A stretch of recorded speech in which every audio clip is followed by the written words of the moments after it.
तीर्थ नगरी मथुरा के प्राचीन मंदिरों में से एक दीर्घ विष्णु मंदिर में विराजमान भगवान विष्णु के साथ देवी लक्ष्मी का विग्रह स्थापना और मंदिर निर्माण की तिथि को लेकर हालांकि शास्त्रों में स्पष्ट उल्लेख नहीं है। बताया जाता है कि मथुरा के घियामंडी क्षेत्र में टीले पर हवेली नुमा बने दीर्घ विष्णु मंदिर में विराजित भगवान विष्णु और देवी लक्ष्मी का विग्रह सतयुग काल में स्वयं प्रकट हुआ था। दीर्घ विष्णु मंदिर को प्रकाश में लाने का कार्य आज से लगभग 4500 वर्ष पहले भगवान श्री कृष्ण के प्रपौत्र ब्रजनाग ने गर्गाचार्य ऋषि के मार्गदर्शन में किया था। 12 पुराण, गर्ग संहिता, नारद पुराण और मध्य भागवत में श्री दीर्घ विष्णु मंदिर का उल्लेख किया गया है। इस धर्म पुराणों में यमुना के तट पर विष्णु घाट पर मंदिर के होने का प्रमाण मिलता है। बताया जाता है कि मुगल शासक औरंगजेब से अहमद शाह अब्दाली तक के शासनकाल में शाही सेना ने मंदिर पर 8 बार मंदिर को क्षति पहुंचाने के उद्देश्य से यहां आक्रमण किया था। इसके बाद संवत 1865 में बनारस के राजा पटनीमल मथुरा आकर दीर्घ विष्णु मंदिर का जीर्णोद्धार कराया। कई बार हुए जीर्णोद्धार के बाद प्राचीन दीर्घ विष्णु मंदिर का बाहरी और आंतरिक स्वरूप मंदिर में विराजित दीर्घ विष्णु मंदिर भगवान की पूजा सेवा पद्धति से की जा रही है। मंदिर में ब्रज के भाव, लीला और सनातन वैष्णव परंपराओं के अनुसार उत्सव मनाए जाते हैं। इस मंदिर को लेकर भक्तों में मान्यता है कि जो भी कन्या इस मंदिर में गुरुवार के दिन दीर्घ विष्णु का दर्शन और पूजन करेगी, उस कन्या को सुंदर वर प्राप्त होता है और संतान की प्राप्ति होती है।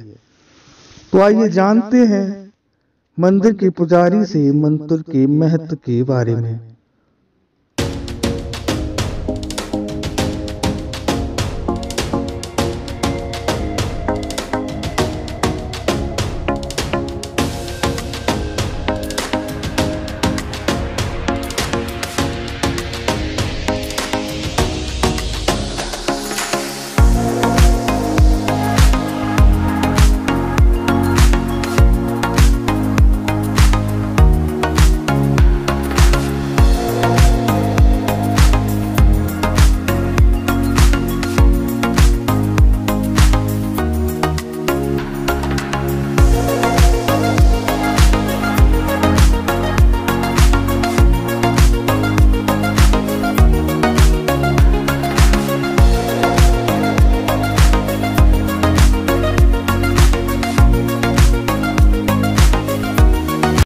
सतयुग में ऐसा वर्णन आया है कि यहाँ श्री यमुना जी प्रवाहित होती थी और विशालकाय ऊंचे ऊंचे टीलों पर भगवान का श्री विग्रह विराजमान था।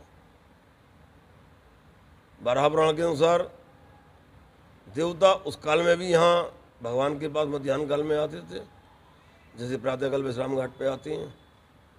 ऐसे ही तब से और आज के मध्यकाल में जो भी समय आया तब भी देवता लोग आते रहे और आज भी देवता यहाँ पर आते हैं।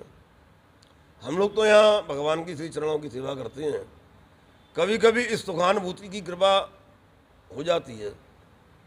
तो मैं आपको बता दूं कि ये बड़ी शुद्ध भूमि है और बड़ी ऐतिहासिक भूमि है। ये मंदिर नहीं है, ये हमारे श्री ब्रजधाम मथुरापुरी का एक उपमहातीर्थ है, जहाँ भगवान नारायण स्वयं अपनी भार्या श्री लक्ष्मी जी के साथ विराजमान है, जहाँ भगवान विष्णु के अंशों का और भगवान के स्वरूप का वर्णन होता है, क्योंकि विष्णु भगवान के स्वरूप अनेक हैं। इसका प्रमाण गोस्वामी तुलसीदास जी ने भी दिया है कि शिव से वहीं पे तो विष्णु अनेका, एक से एक प्रभाव डलेका। भगवान शिव जब भगवान विष्णु की सेवा कर रहे थे तो भगवान का स्वरूप बदलता जाए। तो तो उसको फिर विष्णु पुराण में कहा है कि विष्णवे प्रविष्णवे, भगवान विष्णु के नाम से बढ़कर भगवान विष्णु के चरित्र का प्रभाव है। ऐसा हमारे वेदों ने, शास्त्रों ने और इतिहास ने कहा है। तो ये भगवान के दीर्घ स्वरूप का स्वरूप है, जहाँ शंख चक्र और गदा पद्म लेकर के भगवान विराजमान है। भगवान की पहचान, विष्णु की पहचान आयुधों से होती है कि कौन तो वामन है, कौन सत्यनारायण है, कौन विष्णु हैं, कौन आदि विष्णु हैं, कौन काशी के विष्णु हैं, कौन साउथ में है। ये सब प्रकार की जो व्यवस्था है वो सारे पहचान केवल आयुधों से ही होते हैं।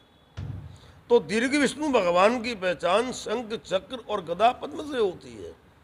यहाँ भगवान शंख और चक्र गदा पद्म लिए हुए हैं। देवी भागवत में कथा आती है कि भगवान के श्री अंग से जो लक्ष्मी जी उपजित हैं, जो कमल के नीचे हैं, हमारे वेदों में एक ऋचा आती है श्री सूक्त और लक्ष्मी सूत्र में, पद्म प्रिय पद्म दलायताक्षी विश्व प्रिय विश्व मनोनुकूले। तो ये पद्म प्रिय पद्म दलायताक्षी जो शब्द है, माने कि वो पद्म नाम कमल का है। कमल से निकली हुई जो श्री लक्ष्मी जी हैं वो इस समय यहाँ विराजमान हैं, जिनके आपको दर्शन हो रहे हैं। और आप अपने चैनल के माध्यमों से दर्शकों को भी इस अलौकिक छवि का, जुगल सरकार की मनोहर छवि का दर्शन कराएंगे कि निर्माण खंड का अंत यहाँ नहीं होता। जब जरासंध ने इस पूरे ब्रजमंडल को, मथुरापुरी को तहस नहस कर दिया, कुछ नहीं बचा, तब भगवान श्री कृष्ण के प्रपौत्र बैजनाथ जी यहाँ पधारे ब्रज में। ब्रज सूना था, संतों के भेष में चतुर्वेदी निवास करते थे। यहाँ गर्गाचारी के आदेश पर भगवान के प्रपौत्र बैजनाथ जी ने सबसे पहले भगवान दीर्घ विष्णु मंदिर का ही जीर्णोद्धार पुनरुद्धार किया। हम कहते हैं कि उन्होंने बनवाया, हमें इसमें कोई आपत्ति नहीं है। अब आगे के जो इतिहास के बारे में आप बताना चाहती हैं, एसएस ग्राउस हुए हैं अंग्रेज शासनकाल में।